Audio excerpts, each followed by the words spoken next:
Hello students, कैसे हैं आप सभी लोग। मेरा नाम है आशीष जोशी।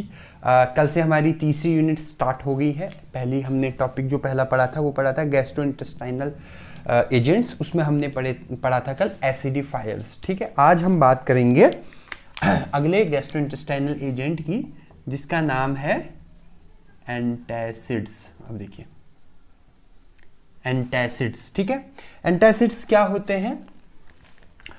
अब देखिए कल हमने जो पढ़ा था, अब मैं कोरिलेट करके आपको बताऊंगा। कल हमने जो पढ़ा था, हमने पढ़ा था एसिडिफायर्स। ठीक है, कल हमने पढ़ा था एसिडिफायर्स। एसिडिफायर्स क्या होते हैं, हमने पढ़ा था कि जब हमारी बॉडी में, ठीक है, ये हमारा इसोफेगस है, ठीक है, और ये हमारा स्टमक है, ठीक है, इस तरह का स्टमक है। भगवान ऐसा स्टमक किसी को ना दे, ठीक है। ये अपना आते हैं और ये मतलब आप समझ लो इसको, ठीक है। तो हमने क्या पढ़ा था कि इसमें क्या होता है, एसिडिफायर्स हम कब देते हैं, जब गैस्ट्रिक एसिड इसके चारों, जो यहाँ पर है एक, इसके चारों ओर एक वो रहती है, म्यूकोजा लेयर रहती है, एक चारों ओर लेयर रहती है, ठीक है। अब ये देखिए इस तरह की एक लेयर रहती है। अब ये लेयर क्या करती है, जब भी हम कुछ खाते हैं तो यहां से क्या निकलता है, HCl निकलता है। ये क्या है, ये क्या है, HCl है। जब भी हम कोई फूड पार्टिकल लेंगे, अब ध्यान से समझिएगा, ठीक है। ये हमने यहां से फूड पार्टिकल ले लिया, ये फूड पार्टिकल अंदर गया, जैसे ये अंदर गया HCl रिलीज हुआ, और HCl से क्या होगा, जो पेप्सिनोजन है वो पेप्सिन में कन्वर्ट हो जाएगा, क्योंकि ये जो पूरा एनवायरनमेंट है ये एसिडिक हो गया है, ठीक है। और पेप्सिन अपना बेस्ट परफॉर्मेंस कब देता है, 3.5 जो pH रहता है तब देता है। तो जब ये एसिड, गैस्ट्रिक एसिड बोलो, HCl बोलो, कुछ भी बोलो, इसका सिक्रीशन क्या हो रहा है, कम हो रहा है। ये प्रॉपरली रिलीज ही नहीं हो रहा है, ये रिलीज ही नहीं हो रहा है। अब ये रिलीज नहीं हुआ, अब ये है ही नहीं हमारी बॉडी में, अब फूड आ चुका है, ठीक है। ये बहुत कम रिलीज हो रहा है, बिल्कुल हल्का सा रिलीज हो रहा है। ये देखिए बस एक यहाँ से इतना ही रिलीज हो रहा है, ठीक है। अब फूड तो आ चुका है, अब फूड को कौन पचाएगा, पेप्सिन कैसे बनेगा, सब खत्म, ठीक है। तो उसको बढ़ाने के लिए जो हम एसिडिफायर्स देते हैं। अब एंटासिड्स की अगर हम बात करें, ठीक है, एंटासिड्स क्या होती हैं, एंटासिड्स, ठीक है, इसका सेम अपोजिट, इसका अपोजिट। अब देखिए मैं क्या बोलूंगा, अब ध्यान से समझिएगा।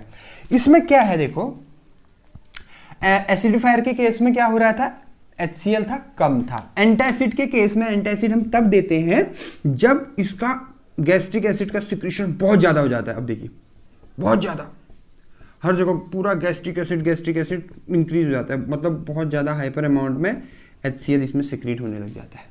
तो जैसे ही इसमें HCl सिक्रीट होता है, फूड आ गया, फूड आपका पेप्सिन एंजाइम भी बन गया, डाइजेस्ट भी हो गया, ये निकल भी गया, सब हो गया अपना काम यहाँ पे, ठीक है। लेकिन ये HCl तो यहीं पर है, ये और ज़्यादा रिलीज हो रहा है, ये और ज़्यादा रिलीज, तो क्या होता है, ये जो HCl है ये अपवर्ड डायरेक्शन में ऊपर की ओर मूव करने की कोशिश करता है, क्योंकि भैया HCl पूरा भर चुका है यहाँ पर। अब कहाँ जाएगा, ऊपर जाएगा, ठीक है। यहाँ पर से तो ये बंद है, ठीक है, ये जाएगा ऊपर की ओर, ठीक है।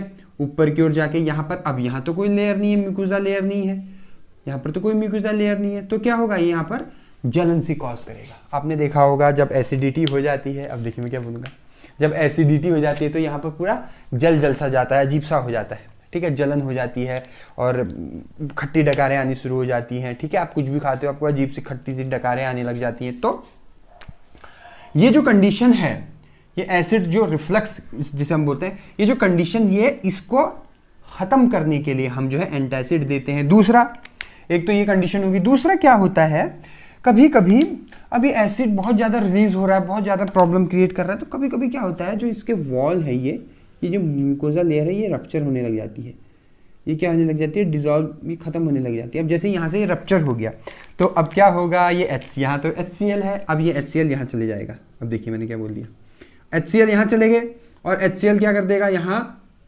क्योंकि यहाँ तो कोई लेयर नहीं है, ये तो प्योर एसिड है, प्योर स्टमक है, तो यहाँ क्या कर देगा, ये घाव कर देगा, वुंड कर देगा, ठीक है। और ये धीरे धीरे धीरे यहाँ से भी जाएगा नीचे, और ये आंतों में भी क्या कर देगा, वुंड कर देगा, पूरे घाव कर देगा आंतों में भी, ठीक है। तो इस कंडीशन को, अब देखिए ध्यान से समझिएगा, इस कंडीशन को क्या बोलते हैं, अल्सर अब देखिए कितना प्यारा शब्द है, लेकिन बहुत दर्दनाक बीमारी है अल्सर। ठीक है, अल्सर में क्या होता है, ये तो होता है। अल्सर में क्या होता है, जो एसिड है वो म्यूकोसा लेयर को, ये म्यूकोसा लेयर क्यों है, ताकि जो हमारा HCl है, क्योंकि इस लेयर को जो है HCl कुछ नहीं कर सकता। ये एक टाइप की जैसे बुलेट प्रूफ जैकेट आपने सुनी है ना, बुलेट आएगी लगेगी कुछ भी नहीं होगा। ठीक है, लेकिन अगर बुलेट प्रूफ जैकेट नहीं पहनी है तो खत्म हो जाएगा इंसान। ठीक है, अब मैं क्या बोल रहा हूं, जो ये लेयर है ये क्या करता है, प्रोटेक्ट करता है किसको, ये इस स्टमक को, इस पर्टिकुलर पार्ट को, इस वाले पर्टिकुलर पार्ट को जो है ये प्रोटेक्ट करता है। कौन, ये लेयर, जो ये ब्लू वाली लेयर है। ठीक है, इससे क्या होगा, हमारा स्टमक प्रोटेक्ट रहेगा। लेकिन ये रैप्चर हो गई है यहां से, तो फिर ये भी जो है वुंड क्रिएट करेगा। तो बहुत ज्यादा अगर एसिड हो गया है बॉडी में तो जो है उससे भी जो है ये स्टमक जो है इसमें वुंड हो जाते हैं, जिसे अल्सर बोलते हैं। तो ये है आज का जो मेन रीजन था समझने का, वो यही है कि आपको पता लग जाए कि भाई एंटासिड क्यों लेते हैं। अब देखिए एंटासिड में होता क्या है बेसिकली। अब आपको ये कॉमन सेंस की बात है, ठीक है, इसमें याद कुछ भी नहीं करना। आपको पता है कि एसिड जो है बॉडी में बढ़ गया है। अब देखिए आपने एक रिएक्शन पढ़ी है, अम्ल प्लस क्षार बराबर लवण प्लस जल। ठीक है, acid plus base is equals to salt plus water.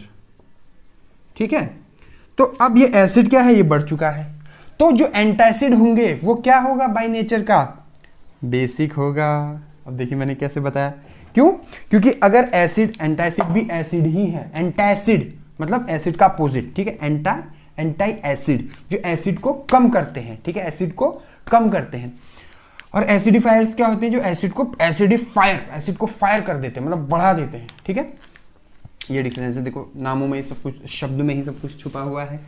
ठीक है, तो ये क्या कर रहा है, एसिड हमारी बॉडी में बढ़ रहा है, तो हम जो है एंटासिड हमेशा क्या होते हैं, वीक बेस, क्योंकि ये भी क्या है, वीक एसिड। स्ट्रॉन्ग एसिड तो हमारी बॉडी में रहता ही नहीं है। आपको मैंने बताया था, किसमें बताया था, फिजियोलॉजिकल एसिड बेस बैलेंस में मैंने आपको बताया था। ठीक है, पूरा रीजन बताया था। अगर आपको समझ नहीं आया तो आप वो वीडियो देख सकते हैं। ठीक है, मेरी वीडियो थोड़ा सा लंबी रहती है, मैं जानता हूँ इस चीज़ को, लेकिन कंसेप्ट आपका क्लियर हो जाएगा। ठीक है, वीडियो देखिए। खैर, तो ये वीक एसिड है, ये वीक बेस है, तो जो हमारा एंटासिड होगा वो हमेशा एक वीक बेस होगा, क्योंकि उसको क्या करना है, अब यहाँ से हमने एंटासिड डाला, एंटासिड गया, एंटासिड को हम इससे दिखा रहे हैं, ये है एंटासिड। ठीक है, ये एंटासिड हमने लिया, ये एंटासिड गया, सबको न्यूट्रलाइज करता हुआ गया, इसने सबको न्यूट्रलाइज कर दिया। अब क्या होगा, ये लिमिटेड अमाउंट में ही हमारी बॉडी में रहेगा, और प्रॉपर धीरे धीरे धीरे जो ये वुंड है ये भी भरने लग जाएंगे। ठीक है, इसके लिए अलग हम ट्रीटमेंट लेंगे इसका, और धीरे धीरे धीरे जो वुंड है ये कम हो जाएंगे और अल्सर की कंडीशन भी नॉर्मल हो जाएगी। ठीक है, हालांकि कुछ एंटासिड ऐसे होते हैं जो फर्दर बहुत ज़्यादा यूज़ करने पे अल्सर कॉज करते हैं। अब आपको ये बात पता नहीं होगी, जो मार्केट में आप सबसे ज़्यादा, जिसका आपने नाम सुना होगा, इनो, काम शुरू सिर्फ 6 सेकंड में या काम खत्म सिर्फ 6 सेकंड में, जो भी है, एक डायलॉग है। ठीक है, वो इनो भी ज़्यादा लेने से क्या हो जाता है, एसिड में अल्सर हो जाता है। क्यों होता है ये भी हम आगे पढ़ेंगे। ठीक है, तो ये हमने पढ़ा आज एंटासिड्स। ठीक है, किसी को कोई भी दिक्कत नहीं होगी यहाँ पर तक, आई होप सो। ठीक है, अब हम बात करते हैं इसके आइडियल कैरेक्टरिस्टिक्स के बारे में। भाई कुछ आइडियल कैरेक्टरिस्टिक्स भी तो होंगी, कुछ आइडियल प्रॉपर्टीज भी तो होंगी एंटासिड्स की। ठीक है, कि एंटासिड कैसा होना चाहिए, आइडियल एंटासिड कैसा होना चाहिए। अब बताइए, आप खुद बताइए, खुद सोचिए। ठीक है, वीडियो को पॉज कीजिए और खुद सोचिए एंटासिड कैसा होना चाहिए। ठीक है, मुझे पता है कोई भी नहीं सोचेगा, मैं खुद ही बता देता हूँ। अब देखिए, आइडियल कैरेक्टरिस्टिक्स।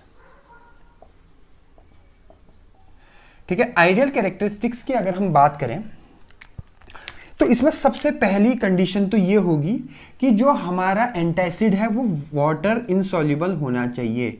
इनसॉल्युबल क्यों होना चाहिए, अब सोचिए, आप दिमाग लगाइए, क्या होना चाहिए, वाटर इनसॉल्युबल होना चाहिए। क्यों होना चाहिए, आपको पता है कि जो हमारी बॉडी है, ठीक है, वो 75% ऑफ वाटर से बनी हुई है। हमारी बॉडी जो है लगभग 75% क्या है, वाटर से बनी हुई है। ठीक है, और आपको ये भी पता है जो एंटासिड्स होते हैं, जो हम बोल रहे हैं कि वाटर इनसॉल्युबल होना चाहिए, जो एंटासिड्स होते हैं जो एंटासिड्स होते हैं वो कैसे होते हैं, बेसिक इन नेचर होते हैं। तो अगर हमारी बॉडी 75% वाटर से बनी है, तो अगर ये जो है वाटर सॉल्युबल होगा तो ये वाटर एब्जॉर्ब कर लेगा, ठीक है, वाटर में सॉल्युबल हो जाएगा, वाटर में एब्जॉर्ब हो जाएगा। तो हमारी बॉडी, पूरी बॉडी क्या है, पूरा स्टमक क्या है, एक इसमें एक टर्म आता है सिस्टमिक एल्कलोसिस।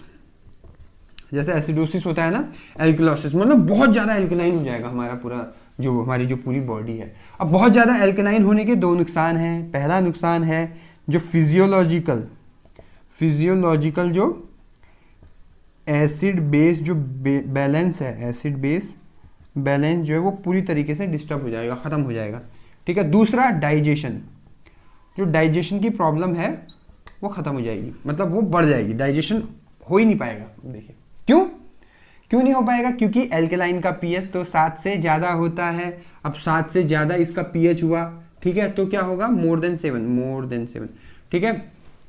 तो क्या होगा, पेप्सिनोजन जो एंजाइम है वो पेप्सिन में कन्वर्ट ही नहीं होगा। क्यों कन्वर्ट नहीं होगा, क्योंकि वो तो 6 पीएच में कन्वर्ट होता है। अब पूरा सिस्टम एल्कलोसिस हो गया है, 7 से ज़्यादा पीएच हो गया, कैसे कन्वर्ट होगा, ना हो पाएगा। इससे ना हो पाया तो डाइजेशन भी नहीं होगा, एज सिंपल एज दैट, ठीक है। तो पहला तो मेन जो ये है कि वाटर इनसॉल्युबल होना चाहिए। वैसे वाटर सॉल्युबल एंटासिड भी हम ले लेते हैं कभी कभी किसी केस में, लेकिन नहीं लेना चाहिए, ठीक है। पहला तो ये, पहली कैरेक्टरिस्टिक्स ये। दूसरी कैरेक्टरिस्टिक्स ये है कि किसी भी, एक तो स्टेबल होना चाहिए, और अपना ये तो आपके सब चीप होना चाहिए, स्टेबल होना चाहिए, इजीली अवेलेबल होना चाहिए, तो सब में आप डाल सकते हो, ठीक है। मैं मेन बता रहा हूँ आपको, जो मुख्य जो इंपॉर्टेंट है, ठीक है। एक तो मैंने बता दिया वाटर इनसॉल्युबल होना चाहिए। दूसरा इसमें क्या है कि ये जो है कोई प्रॉब्लम, मतलब कोई साइड इफेक्ट, लोकल इफेक्ट ना दे अपना। जैसे कुछ एंटासिड होते हैं जिनको खा के जो है लैक्सेटिव इफेक्ट आ जाता है, और कुछ क्या होते हैं, कॉन्स्टिपेशन कॉज करते हैं। कुछ तो होते हैं लैक्सेटिव इफेक्ट देते हैं। लैक्सेटिव इफेक्ट मतलब जो स्टूल है आपका, स्टूल, अब देखिए जो स्टूल है वो काफ़ी क्या हो जाता है, थिक हो जाता है, ठीक है। जिसे ऐसी कंडीशन को लूज मोशन भी कहते हैं। लूज मोशन लग गए यार, ऐसे बोलते हैं ना, लूज मोशन, बहाने मारते हैं ना स्कूल में, sir I am unable to come to school because मुझे लूज मोशन लगे, ठीक है। ये बहाने सबने मारे होंगे, बहुत इजी, बहुत अच्छा बहाना है ये, ठीक है। या डायरिया तो फिर एक्सट्रीम हो जाता है थोड़ा, ठीक है। डायरिया में ज़्यादातर क्या होता है, एक इलेक्ट्रोलाइट्स की डिफिशियंसी हो जाती है बॉडी में, ठीक है। कॉन्स्टिपेशन क्या होता है, अब ऐसा कोई नहीं बोलता कि सर मुझे कॉन्स्टिपेशन हो गया था इसलिए मैं कॉलेज नहीं आ पाया। क्यों, क्योंकि कॉन्स्टिपेशन में आपको दिक्कत तो होती है, लेकिन लूज मोशन में क्या है, आप बार बार बाहर जाते हो, ठीक है, वॉशरूम के लिए जाते हो, तो ये आपका बहुत अच्छा बहाना हो सकता है। लेकिन कॉन्स्टिपेशन में कोई बहाना नहीं है, टीचर बोलेगा तो चुपचाप बैठे रहो, कोई दिक्कत नहीं है। इसे हिंदी में बोलते हैं कब्ज। अब देखिए कब्ज, ठीक है। तो क्या होता है इसमें, क्या होता है, स्टूल आपका काफ़ी थिक हो जाता है, इसमें स्टूल काफ़ी थिन हो जाता है, ठीक है। मैं सही बोल रहा हूँ, ठीक है। स्टूल थिन हो जाता है किसमें, लूज मोशन में, ठीक है, और कॉन्स्टिपेशन में काफ़ी थिक हो जाता है, ठीक है। ओके, तो ये है आपका, ऐसे इफेक्ट ना दे, क्योंकि बहुत सारे ऐसे एंटासिड्स होते हैं, हम आगे पढ़ेंगे, जो ऐसे इफेक्ट देते हैं। तो ऐसे करके बहुत सारी इसमें अगर आइडियल कैरेक्टरिस्टिक्स देखें तो बहुत सारी इसकी कैरेक्टरिस्टिक हो सकती हैं, ठीक है। अब हम बात करते हैं इसके क्लासिफिकेशन की अगर हम बात करें, कपड़ा गीला हो गया मेरा। क्लासिफिकेशन की अगर हम बात करें तो दो तरह के एंटासिड्स हमारे पास मौजूद हैं। आइडियल प्रॉपर्टीज के बाद हम बात करेंगे क्लासिफिकेशन की। अब देखिए क्लासिफिकेशन,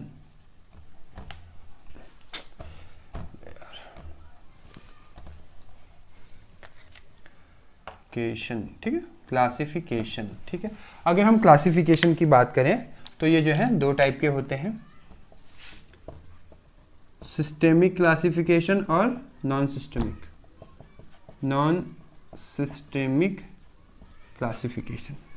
सबसे पहले हम बात करते हैं सिस्टेमिक क्लासिफिकेशन की। सिस्टेमिक क्लासिफिकेशन क्या होता है, जो सिस्टमिक जो है एब्जॉर्ब हो जाता है, सिस्टम में क्या है, एब्जॉर्ब हो जाता है, ठीक है, इजीली एब्जॉर्ब हो जाता है सिस्टम पे, ठीक है। तो ये हो गया सिस्टमिक क्लासिफिकेशन, ठीक है।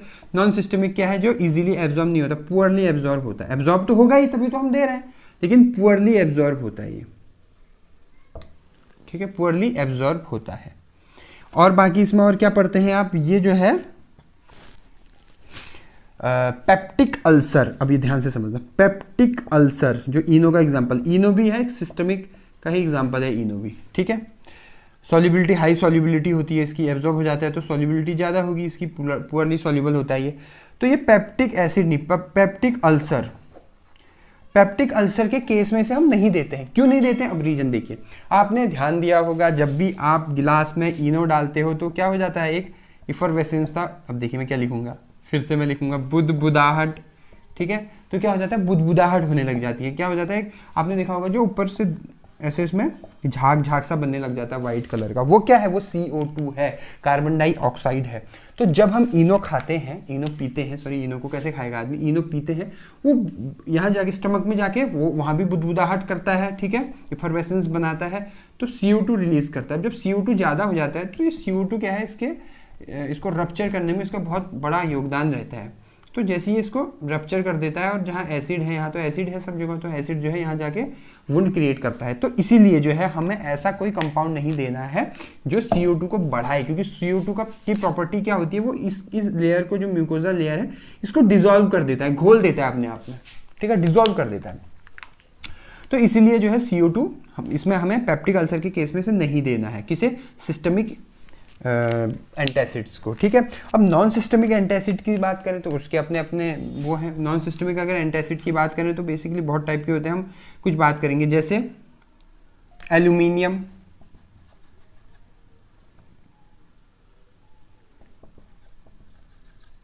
कंटेनिंग एंटासिड्स, ठीक है। अपना calcium containing antacids, calcium containing antacids, ठीक है। तीसरा मैग्नीशियम कंटेनिंग एंटासिड्स, ठीक है। ये कुछ एंटासिड्स हैं जो पुअरली एब्जॉर्ब में आते हैं, मतलब बहुत धीरे सिस्टमिक जो है, ये जितने भी कंपाउंड है सिस्टम में धीरे धीरे एब्जॉर्ब होते हैं, या बहुत कम अमाउंट में एब्जॉर्ब होते हैं, और एक्सक्रीशन इनका ज़्यादा होता है, ठीक है। अब इनके कुछ कुछ पॉइंट हैं जो आपको ध्यान रखने हैं। एल्यूमिनियम, जैसे इसका एग्जाम्पल है एल्यूमिनियम हाइड्रोक्साइड, ये बेस होगा, आपको याद रखना, ठीक है। जैसे इसका मैंने एग्जाम्पल नहीं बताया सिस्टमिक का, सिस्टमिक का एग्जाम्पल है आपका सोडियम कार्बोनेट, अब देखिए, ठीक है। खैर, तो एल्यूमिनियम कंटेनिंग अगर हम एंटासिड्स की बात करें, एल्यूमिनियम हाइड्रोक्साइड जैसे, ठीक है, इनका जो मेजर वो रहता है साइड इफेक्ट है, वो कॉन्स्टिपेशन कॉज करते हैं, ठीक है, कॉन्स्टिपेशन वो कॉज करते हैं।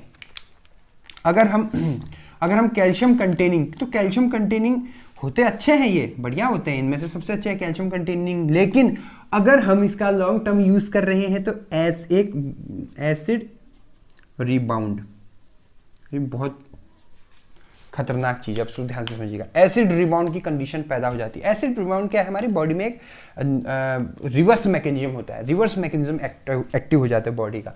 अब क्या कर रहे हैं, हम इसको बार बार यूज कर रहे हैं। फॉर एग्जाम्पल अगर मैं आपको बताऊं, इसी में हम बार बार जो है यूज कर रहे हैं, किसका यूज कर रहे हैं, अब ध्यान से समझिएगा। ये अपनी म्यूकोजा लेयर है, अब देखिए इसका पेप्टिक अल्सर तो सही हो गया, अब इसको दूसरी प्रॉब्लम होगी। पेप्टिक अल्सर इसने अपना सही कर लिया, ठीक है, कोई वुंड नहीं है इसको, अब सब बढ़िया है, ठीक है,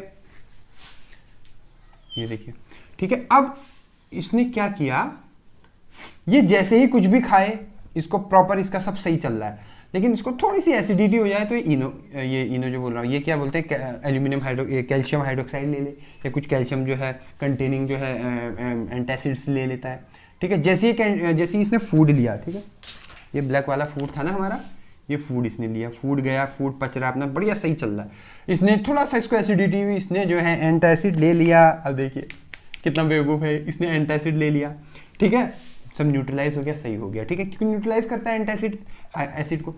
अब फिर कोई दिक्कत नहीं है। उसके बाद इसने क्या किया, फिर दोबारा से जब भी खाना खाए फिर एंटासिड, तो जब भी ये खाना खा रहा है एंटासिड ले रहा है, खाना खा रहा है एंटासिड ले रहा है, तो ये बहुत लंबे समय से ये यूज़ कर रहा है ऐसा। तो हमारी जो बॉडी है उसका रिवर्स मैकेनिज्म एक्टिव हो जाता है। बॉडी क्या सोचती है, बॉडी जो है हमारी, आपको तलब लग जाती है, आदी हो जाता है आदमी। जब आदमी पहली बार सिगरेट पीता है, जब आदमी पहली बार दारू पीता है, जब आदमी पहली बार चाय पीता है, तो ये कुछ ऐसे सब्सटेंस होते हैं जो पहली बार पीते हैं तो प्रॉब्लम क्रिएट करते हैं, लेकिन बार बार पियो तो हमारी बॉडी इसकी हैबिचुअल हो जाती है, फिर इसको बंद कर दो तो बॉडी डिमांड करती है, ठीक है। वैसे ही इसमें भी ये क्या है, एसिड रिबाउंड हो जाता है, मतलब हमारा एसिड जो है सिस्टम में ज़्यादा रिलीज होने लग जाता है। अब मैंने क्या बात करी, अब ध्यान से समझना, एसिड ज़्यादा रिलीज होने लग जाता है। क्यों? क्योंकि एसिड को पता है कि भाई इसने अभी एंटासिड तो लेना ही है, मेरे को न्यूट्रलाइज करना ही है, तो मैं क्यों ना ज़्यादा हो जाऊं। तो इस चक्कर में क्या होता है, एसिड ज़्यादा और ज़्यादा रिलीज होने लग जाता है, और आप इसको फिर इसकी मात्रा बढ़ाते रहते हो, फिर वो आगे चल के प्रॉब्लम क्रिएट करता है। तो कैल्शियम कंटेनिंग जितने भी एंटासिड्स होते हैं वो एसिड रिबाउंड जो है कॉज करते हैं। और अगर हम लास्ट बात करें मैग्नीशियम की, मैग्नीशियम जो है ये पेप्टिक अल्सर में यूज़ करते हैं, क्योंकि ये बहुत धीरे धीरे रिलीज होता है, ठीक है, इसको हम यूज़ करते हैं। तो ये हमने आज पढ़ा एंटासिड की क्लासिफिकेशन और आइडियल प्रॉपर्टीज, ठीक है। अब एक टॉपिक इसमें और है छोटा सा, उसका नाम है, देखो प्रॉब्लम उसमें क्या है, उसमें शॉर्ट नोट आता है लिखने को, बाकी नोट्स तो आपको मिल जाएंगे नीचे डिस्क्रिप्शन में, ठीक है, मैं आपको ऐसे बता देता हूं, ठीक है। उसका नाम है कॉम्बिनेशन थेरेपी। अब देखिए कितना प्यारा नाम है, कॉम्बिनेशन थेरेपी, ठीक है। एंटासिड की कॉम्बिनेशन थेरेपी हम देते हैं, क्यों देते हैं? देखिए अब कौन कौन सी ड्रग्स वगैरह है वो सब आपको पता है, वो नीचे नोट्स में आपको मिल जाएंगे। मैं आपको कुछ प्रॉब्लम बता रहा हूँ हम क्यों देते हैं। देखो पहली प्रॉब्लम क्या है, पहली प्रॉब्लम ये है, ये बात वही घुमा फिरा के है, सेम ही बात है, हम वही घुमा फिरा के बात करेंगे यहाँ पर, ठीक है। पहली प्रॉब्लम तो ये है कि जब हम एंटासिड जो लेते हैं बहुत ज़्यादा अमाउंट में, ठीक है, स्पेसिफिक एंटासिड ले रहे हैं हम, कॉम्बिनेशन थेरेपी हम क्यों यूज़ करते हैं हम ये पढ़ रहे हैं अभी, ठीक है। और उससे हम क्या पढ़ रहे हैं, अगर हम क्या कर रहे हैं, सिंगल सब्सटेंस ले रहे हैं, या सिंगल सब्सटेंस कंटेनिंग, या सिंगल सब्सटेंस ले रहे हैं, ठीक है, मतलब एंटासिड में हम सिंगल कोई कंपाउंड ले रहे हैं। कॉम्बिनेशन की अभी हम बात नहीं कर रहे हैं, कॉम्बिनेशन हम क्यों दे रहे हैं उसकी बात कर रहे हैं। अगर हम कोई सिंगल सब्सटेंस लें, हो सकता है कोई बहुत ज़्यादा एक्ट करता है एज ए एंटासिड, तो वो क्या करता है, जो हमारा pH 1 या 2 रखा है उसको बहुत ज़्यादा बढ़ा देता है, 7, 8, 9 ऐसे बढ़ा देता है, क्योंकि इसको तो pH बढ़ाना है अपना, ठीक है, ये तो बेसिक इन नेचर है। तो क्या होता है, हमारा इंडाइजेशन की प्रॉब्लम आने लग जाती है, इंडाइजेशन की प्रॉब्लम आने लग जाती है। पहली मैं प्रॉब्लम्स बता रहा हूं आपको, ठीक है। दूसरी प्रॉब्लम क्या होती है, फिजियोलॉजिकल जो एसिड बेस जो बैलेंस है उसमें प्रॉब्लम आने लग जाती है, उसमें दिक्कत आने, फिजियोलॉजिकल एसिड बेस बैलेंस क्या होता है, डिस्टर्ब हो जाता है पूरी तरीके से, ठीक है, फेल हो जाता है, ठीक है। और क्या प्रॉब्लम हो सकती है, देखो एक प्रॉब्लम है एसिड, अगर हम मान लो कैल्शियम ही ले रहे हैं तो एसिड को बहुत ज़्यादा बढ़ा देता है बॉडी में, ठीक है, ये भी एक प्रॉब्लम होती है, ठीक है। अगर वाटर सॉल्युबल ले रहे हैं हम, अब देखिए वाटर सॉल्युबल एंटासिड ले रहे हैं तो भी क्या हो रहा है, सिस्टेमिक एल्कलॉसिस, सेम वही चीज़ आपको लिखनी है, इसमें शॉर्ट नोट आ जाता है कभी कभी। और एक प्रॉब्लम और है कि अगर हम सोडियम, देखिए क्या मैं बोलूँगा, सोडियम रेस्ट्रिक्टेड, अगर हम सोडियम रेस्ट्रिक्टेड डाइट ले रहे हैं, अब मैं सोडियम की ही बात क्यों कर रहा हूँ, मैं कैल्शियम मैग्नीशियम की बात क्यों नहीं कर रहा हूँ, उसके पीछे बेसिकली रीज़न ये है कि कैल्शियम मैग्नीशियम की डेफिशिएंसी से जो रोग होते हैं वो बहुत अनकॉमन है, लेकिन सोडियम बहुत ज़्यादा हो जाता है बॉडी में। किस केस में, ब्लड प्रेशर के केस में हम क्या बोलते हैं, ब्लड प्रेशर बहुत ज़्यादा कॉमन है, ब्लड प्रेशर वाले पेशेंट को हम क्या बोलते हैं, भैया नमक कम खाया करो, क्यों, क्योंकि नमक में सोडियम क्लोराइड होता है, तो नमक ज़्यादा लोगे तो सोडियम बढ़ जाएगा, और क्या हो जाएगा, ब्लड का प्रेशर जो है बहुत तेजी से होने लग जाएगा, हार्ट अटैक के चांसेस हैं, ठीक है। तो ऐसे पेशेंट को जिनको बीपी, अब बीपी हम क्यों ले रहे हैं, क्योंकि बीपी बहुत कॉमन है, बीपी हर किसी को है, तो बीपी का हमें खास ध्यान रखना है, खास ख्याल रखना है, ठीक है। अब देखिए मैं क्या बोलूंगा, तो बीपी जो है उसको हमें प्रोटेक्ट करते हुए चलना है कि इसको बीपी की प्रॉब्लम ना हो जाए। तो हम क्या बोलते हैं कि सोडियम कंटेनिंग जो एंटासिड्स होते हैं वो हम नहीं दे सकते सोडियम रेस्ट्रिक्ट डाइट के अलावा, लेकिन अगर उसको सोडियम वाला ही चाहिए तो क्या करें, उसको हम देंगे तो फिर वो और ज़्यादा उसको प्रॉब्लम हो जाएगी।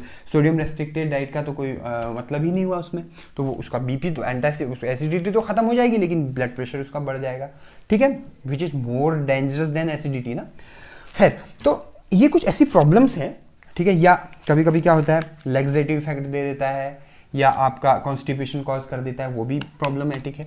तो इन सभी चीज़ों को ओवरकम करने के लिए, अब देखो मैंने मिटा दिया इसको ऐसे एकदम से, ठीक है, इन सभी चीज़ों को ओवरकम करने के लिए हम कॉम्बिनेशन में देते हैं। कॉम्बिनेशन में क्यों देते हैं, फॉर एग्जाम्पल ये ए एंटासिड है जिसका साइड इफेक्ट है कॉन्स्टिपेशन, ये बी एंटासिड है जिसका साइड इफेक्ट है लैक्सेटिव इफेक्ट देता है, ठीक है, ये स्टूल को फॉर एग्जाम्पल ये स्टूल को क्या करता है, थिक करता है, ये और ये स्टूल को क्या करता है, थिन करता है।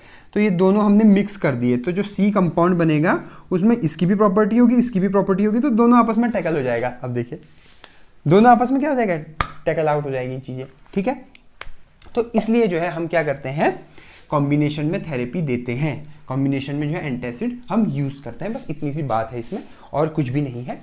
तो ये है आज का लेक्चर, ठीक है। आज का जो लेक्चर था वो इतना ही था, ठीक है। एक बार मैं क्विक रिवाइज आपको, अब देखिए क्विक रिवाइज एक बार मैं आपको कर देता हूँ, ठीक है। आज हमने पढ़ा, आज हमने बहुत अच्छी चीज़ पढ़ी, हमने पढ़ी एंटासिड्स, एंटासिड्स, ठीक है। एंटासिड्स क्या होते हैं, हमने सबसे पहले पढ़ा इसका इंट्रोडक्शन, ठीक है। इंट्रोडक्शन हमने क्या पढ़ा, मैं लिखूंगा नहीं ज़्यादा। इंट्रोडक्शन में हमने सिर्फ ये पढ़ा कि ये क्या करते हैं, HCl की जो सिक्रीशन बहुत ज़्यादा है उसको न्यूट्रलाइज कर देते हैं, ठीक है। और ये क्या कहते हैं, बेसिक इन नेचर होते हैं, ठीक है। ये कुछ हमने चीज़ें पढ़ी।